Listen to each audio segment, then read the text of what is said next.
ગુજરાતની વિધાનસભાએ મારી ઉપર પ્રતિબંધ મૂક્યો, વિધાનસભાના અધ્યક્ષે, કે ગોપાલ ઇટાલિયા ગુજરાતની વિધાનસભામાં પ્રવેશ નહીં કરી શકે. મુખ્ય દરવાજો જે છે મેઇન રોડ ઉપર, ત્યાંથી મારી એન્ટ્રી પ્રતિબંધ થઈ ગઈ. 2017 થી લઈ 2025 સુધી સળંગ મારા ઉપર પ્રતિબંધ.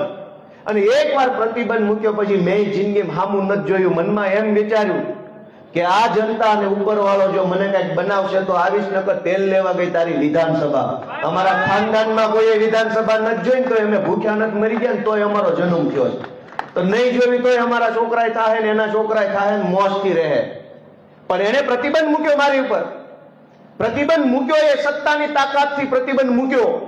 સત્તામાં એ તાકાત છે કે 3 થી 4 લીટી લખે અને ગોપાલ ઇટાલિયા અંદર ન આવી શકે. પણ સત્તાની તાકાત મોટી તાકાત નથી.